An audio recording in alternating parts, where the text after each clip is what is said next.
Hello mga ka-rides. At ayun na nga,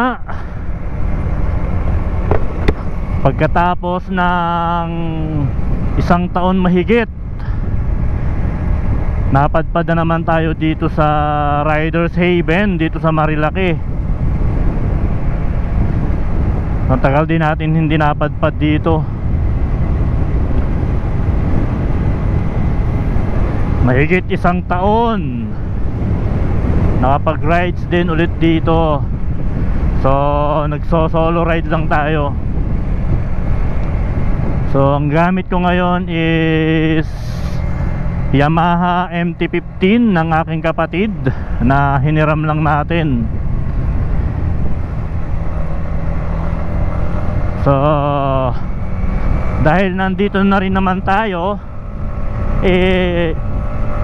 gawa na natin ang comparison to dun sa ginagamit nating Suzuki GSX S150. So pareho sila ng category, naked bike, 150cc category. So gawa natin ang comparison to.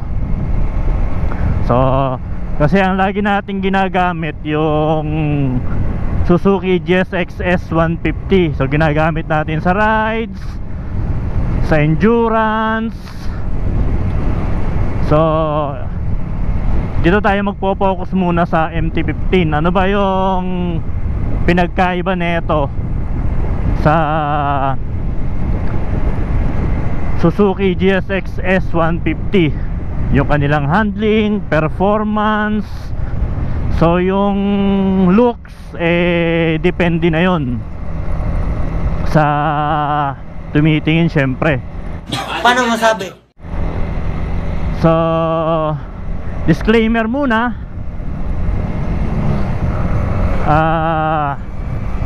lahat ng sasabihin ko dito depende sa aking obserbasyon, sa aking opinion.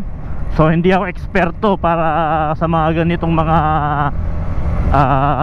review, sa ganitong comparison. Kung ano lang yung nakikita kong pagkakaiba nila, kung ano yung mas maganda, so yun ang sasabihin ko. Kung paano, alin ang masarap sakyan, alin yung mas magandang performance. So yun. So unahin natin yung looks muna. So ito depende sa ano to depende sa tumitingin syempre. So sa looks, hindi naman may pagkakaila na talagang mas pogi itong MT-15 sana all kumpara sa GSX S150 natin. So syempre ito naka upside down fork. Doon pa lang mas advantage na siya sa GSX S150. Tapos kung titingnan mo siya, talagang big bike na siya talaga. Kumpara mo dun sa GSX mas maliit pa ng konti. So mas malaki ring gulong neto sa harap at saka sa likod.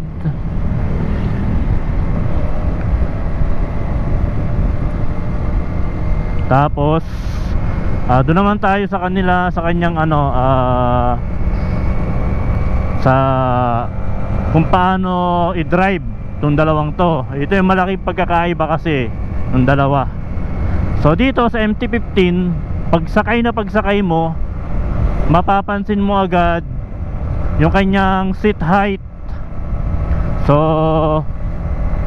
ang taas nitong MT-15, mas mataas siya kumpara sa ibang naked bike gaya ng yung GSX nga. Ito tingkayad na tingkayad ako dito.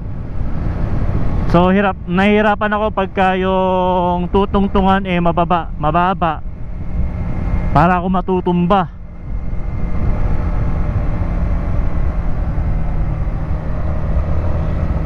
Yun dami mamimitik. Shout out. So tingkayad na tingkayad ako dito. Ang seat height natin, ang seat height yata nito, hindi ako nagkakamali, is 810 mm. Kumpara mo dun sa GSX mas mababa talaga. Sunod naman yung upuan, iba. Ang sarap upuan ng MT-15 kumpara sa GSX. Ito malapad ang upuan nito hindi gaya nung GSX ko, manipis yung upuan niya, tapos hindi malapad. Kaya to relax na relax talaga yung yung pag umupo ka dito. Talagang relax na relax. Tapos pagdating sa manubela, mapapansin mo agad dito sa MT-15 mas malapad yung kanyang manubela kaysa sa GSX-S. So yung taas niya pareho lang pareho lang yung taas ng manubela. Ang ginawa ko lang doon sa GSX ko para mas maging mas relax siya, nilagyan ko ng lifter yung manubela. Nilagyan ko ng parang extension siya para tumaas ng konti, para mas relax. Dito kasi parang medyo nakasubsub pa ako ng konti. Kaya doon, ang ginawa ko para mas relax siya, nilagyan ko ng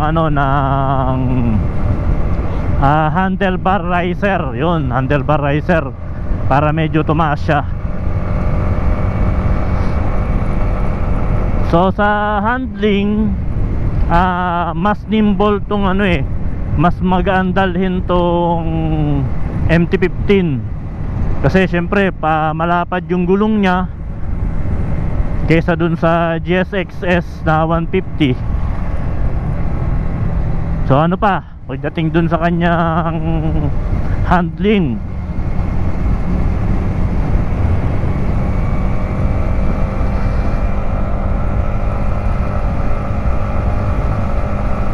so pagdating naman dun sa kanyang performance, ito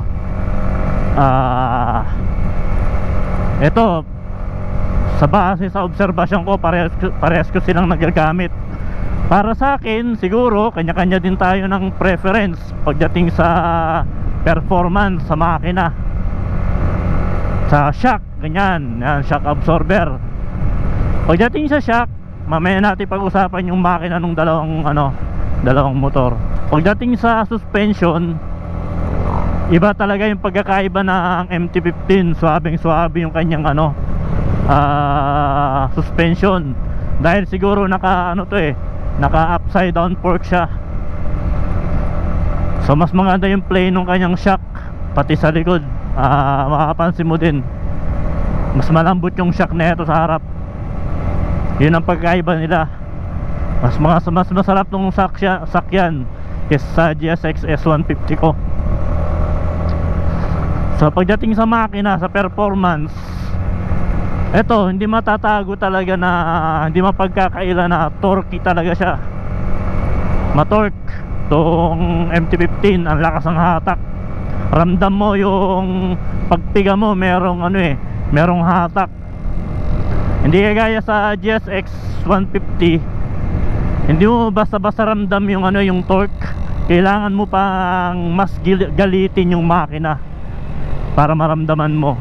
Ito kasi kahit naka 4th gear ka, 3rd gear, pag piniga mo yung accelerator, mararamdaman mo talaga yung hatak. Siguro dahil ang laki ng nito, ang laki ng sprocket sa likod kumpara mo dun sa GSX. Pero mas torquey talaga to Pero pagdating ng gitna at dulo, ayun, doon magkakaiba, magkakatalo. Iba yung hatak sa duluhan ng GSX S150. Grabe, dumulo yun. Yun ang nagustuhan ko sa GSX. Tapos yung pagiging smooth ng makina, para sa akin mas smooth ang makina ng GSX S150 kumpara dito sa MT-15. Palagay ko lang yun ang nararamdaman ko. Ang sarap ng i-drive ng GSX S150, lalo sa duluhan, gitna dulo. Mas less yung vibration niya compare dito sa sa MT-15. Tapos habang tumutulin ka, yung vibration ng makina nagiging mas smooth dun sa GSX S150. Kaya ang sarap niyang ihataw.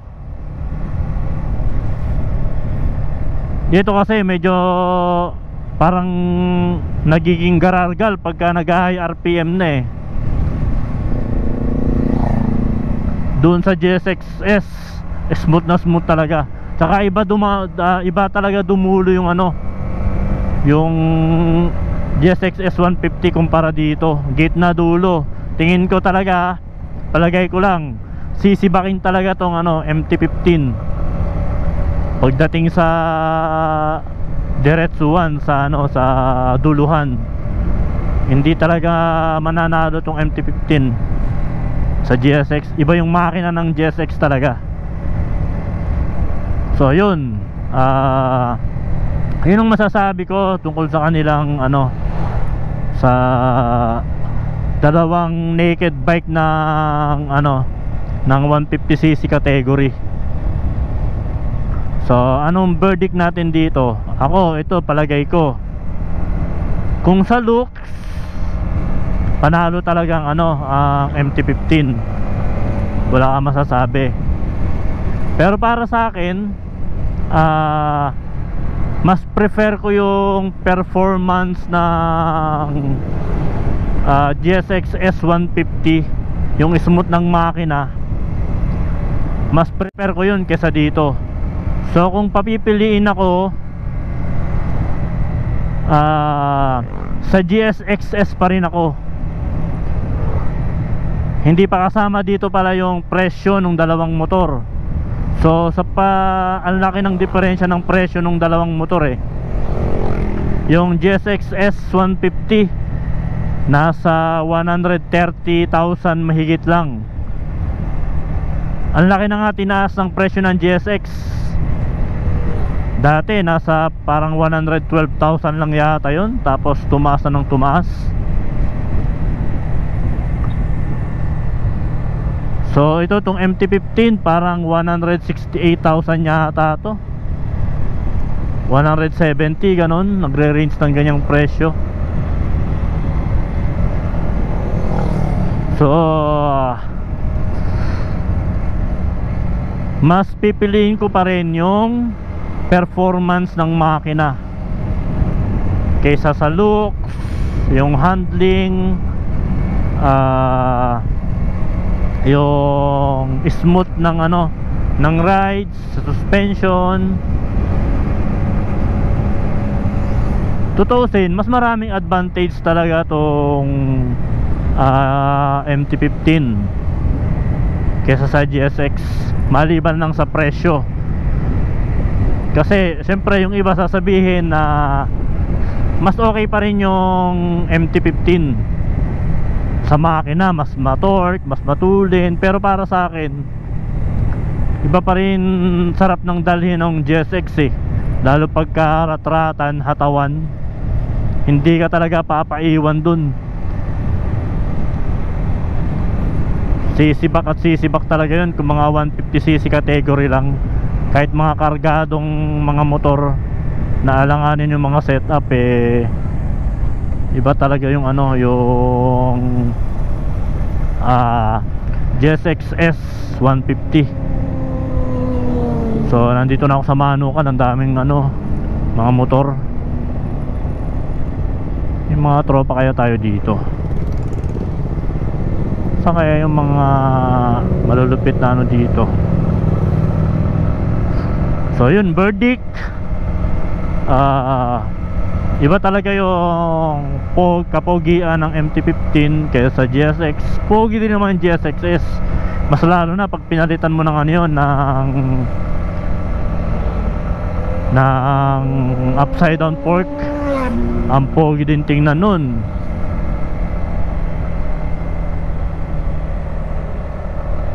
Pero pagdating talaga sa makina, iba talaga yung makina ng Suzuki. Subok na yan sa tulin, diba? Sa Raider 150 pa lang, same engine. So ginawang FI lang. Ayun o, shout out doon sa naka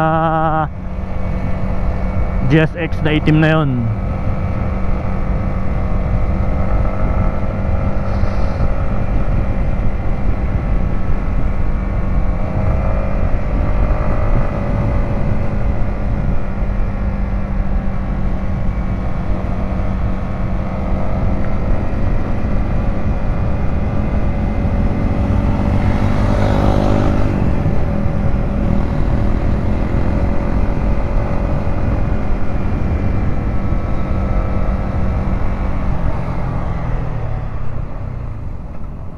Tambay mga tayo dito saglit.